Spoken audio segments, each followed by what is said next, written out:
Assalamualaikum warahmatullahi wabarakatuh. Yang terhormat Bapak Kepala Sekolah, yang terhormat Bapak Ibu rekan Dewan Guru SDN Pemda Setia, izinkan saya memberikan presentasi pengibasan modul 1.4 tentang budaya positif. Bismillahirrahmanirrahim. Assalamualaikum warahmatullahi wabarakatuh. Pertama, bersyukur pada Allah SWT. Yang kedua, bersyukur dengan terima kasih kepada guru penggerak yang telah hadir memberi bimbingan kepada kami, kepada Dewan Guru, sehingga di dalam penyampaian tadi tentang judulnya aksi nyata budaya positif. Alhamdulillah di dalam penyampaian tadi kami sangat memahami, mengerti. Mudah-mudahan di tahun yang akan datang, di hari-hari yang akan datang, bulan-bulan datang, apa yang disampaikan tentang Ki Hajar Dewantara, salah satunya yang kami maklumi adalah manajemen. Mudah-mudahan dengan pencerahan itu yang disampaikan guru penggerak, Allah SWT membimbing kita semua apa yang disampaikan, dan pada akhirnya mudah-mudahan Allah SWT merestui sehingga kami sebagai Dewan Guru dapat mengembangnya di masa yang akan datang, bermanfaat, berguna bagi anak-anak bangsa. Mudah-mudahan mereka juga pada saatnya nanti dapat mengembangkan apa yang diinginkan, dianjurkan oleh pemerintah. Hanya itu yang Bapak sampaikan. Wabillahi taufiq wal hidayah. Assalamualaikum warahmatullahi wabarakatuh. Waalaikumsalam warahmatullahi wabarakatuh.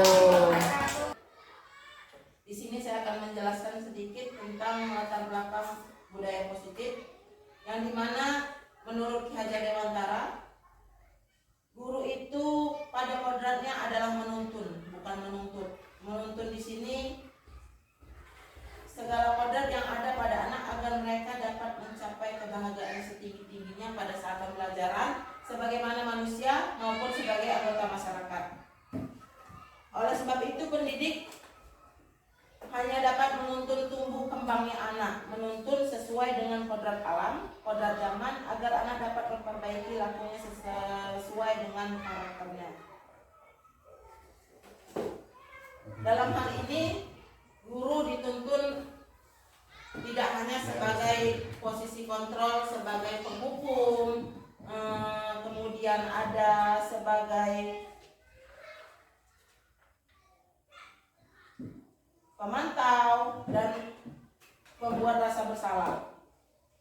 Pada dasarnya, guru itu dituntun kepada murid untuk menjadi seorang teman dan sebagai manajer.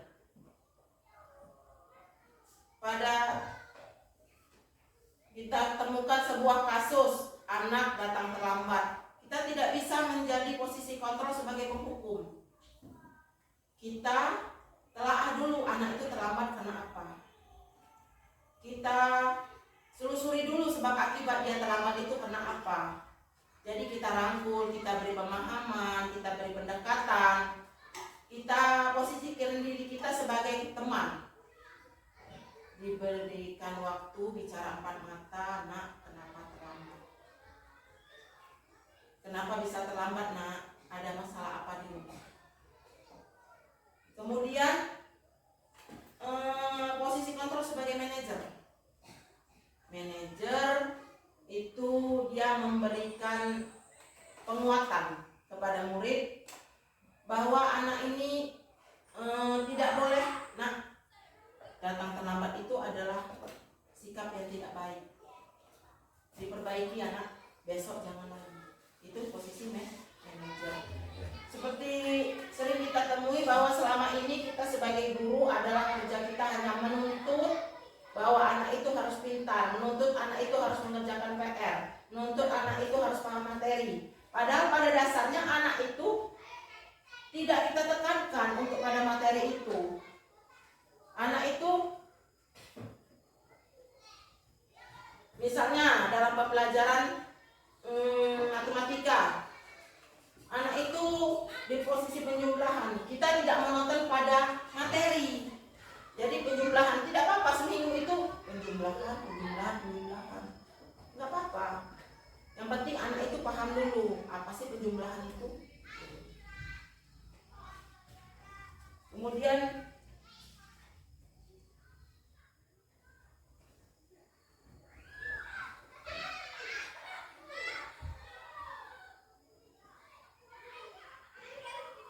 tujuan saya melakukan aksi nyata ini untuk menumbuhkan karakter murid melalui budaya positif di sekolah atau di kelas maupun di rumah.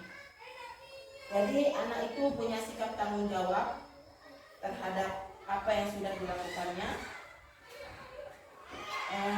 Kemudian kita lakukan tolak ukur setelah apa yang kita lakukan budaya positif terhadap anak, ada pola ukurnya enggak, ada perkembangan enggak ke depannya gitu.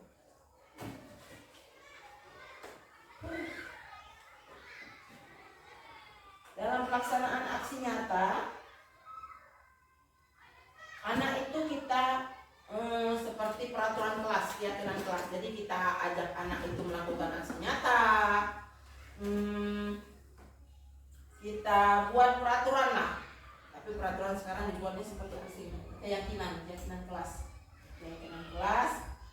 Kita buat keyakinan kelasnya, anak itu tidak boleh terlambat.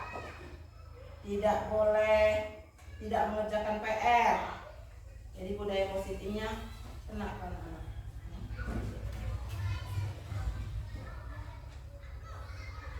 Kenakan anak.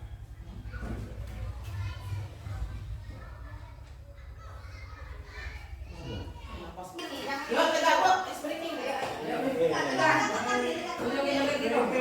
Sama-sama tuh kita buka mulut tertawa 3 kali. Tertawa 2 kali. Buka mulut tertawa 1 kali. Buka mulut tertawa tanpa suara. Coba tolong lagi. Buka mulut tertawa 3 kali. Buka mulut tertawa 2 kali. Buka mulut tertawa 1 kali. Buka mulut tertawa tanpa suara. Oke, terima kasih. Kita lanjut ya Bapak Ibu, kembali ke materi. Kita berikan contoh pembiasaan yang baik pada anak, seperti menyambut siswa datang dan pada saat pulang sekolah.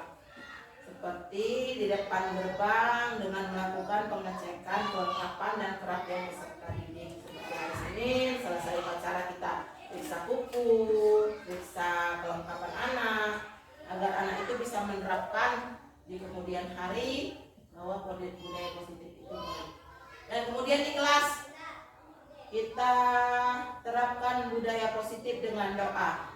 Berdoa sebelum melakukan pembelajaran dan setelah mengakhiri pembelajaran.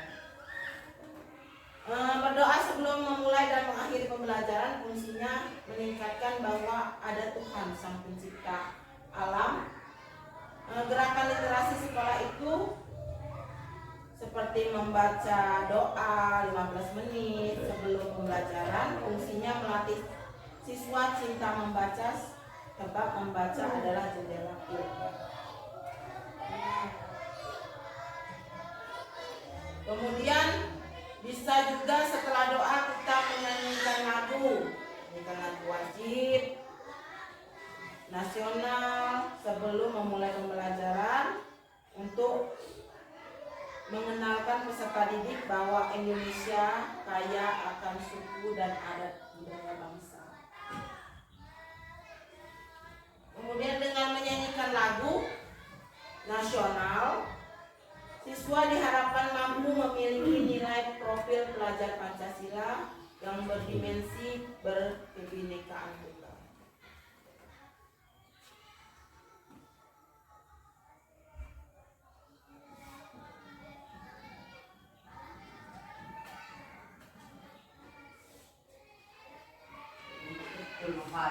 Nah nggak jadi saya sama Eka ini. Majang foto dia sama Siti aja.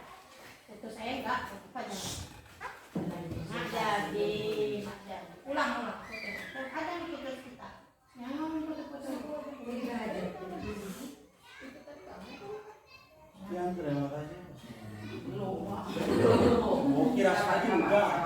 Yang satunya nggak bisa dibuka. Ada mininya nggak ini? Ada mininya nggak ini? Ada. Apa sih Pak Bijak dirikannya kayak gitu kayak kita ketawa?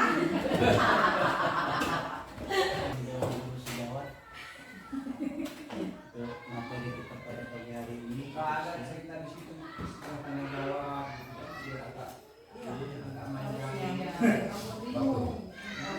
Jadi suruh dia menelpon saya ya? Nah ini bisa bilang Oh ya, segitiga khususnya belum. nah ini jangan ada paket. Nah silakan Bu. Mau nanti saya di depan juga. Kemudian yang selanjutnya saya akan menjelaskan mengenai segitiga restitusi.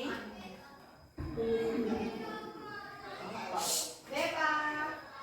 Ya nggak apa-apa dikit-dikit. Segitiga restitusi adalah proses menciptakan kondisi bagi murid untuk memperbaiki kesalahan mereka, sehingga mereka bisa kembali pada kelompok mereka dengan karakter yang lebih baik.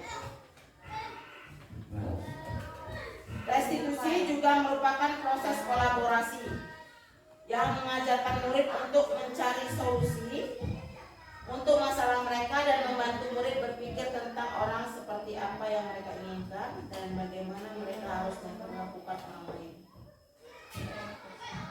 Ciri-ciri restitusi itu sendiri adalah bukan menebus kesalahan, namun belajar dari kesalahan.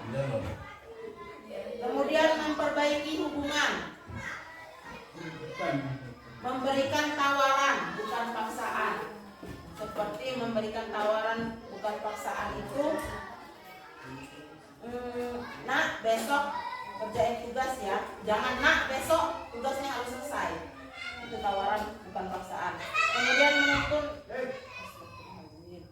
Kemudian menuntun untuk melihat ke dalam diri, mencari kebutuhan dasar yang melatar belakangi tindakan, fokus pada karakter bukan tindakan, dan menguatkan dan fokus pada solusi. Dalam segitiga restitusi ada menstabilkan identitas, bertujuan untuk mengubah identitas diri anak yang gagal karena melakukan kesalahan menjadi orang sukses. Contoh, berbuat salah itu tidak apa-apa nak, tidak ada manusia yang sempurna. Ibu atau bapak juga pernah melakukan kesalahan seperti yang kamu lakukan. Kita bisa menyelesaikan ini. Bapak dan ibu tidak tertarik siapa yang berbuat salah, tapi bapak ibu ingin mencari solusi dari kesalahan yang sudah kalian perbuat. Kemudian ada lagi validasi tindakan yang salah, bertujuan memenuhi kebutuhan dasar. Contoh, kalimatnya, padahal kamu bisa melakukan yang lebih baik dari ini loh. Ada juga, kamu pasti punya alasan mengapa melakukan ini ya nak. Bapak ibu bangga pada dirimu sendiri karena kamu telah melindungi sesuatu yang lebih penting bagimu. Kamu boleh mempertahankan sikap itu, tapi kamu harus menumbuhkan sikap yang baru. Yang terakhir, menanyakan keyakinan kelas. Ketika semua identitas sukses itu telah tercapai, tingkah laku yang salah telah divalidasi, maka anak akan siap untuk dihubungkan dengan nilai-nilai yang dia yakini atau dia percaya dan berubah menjadi lebih baik lagi. Pertanyaannya, contohnya apa yang kita percaya sebagai murid di dalam kelas dan nilai-nilai umum yang telah kita sepakati.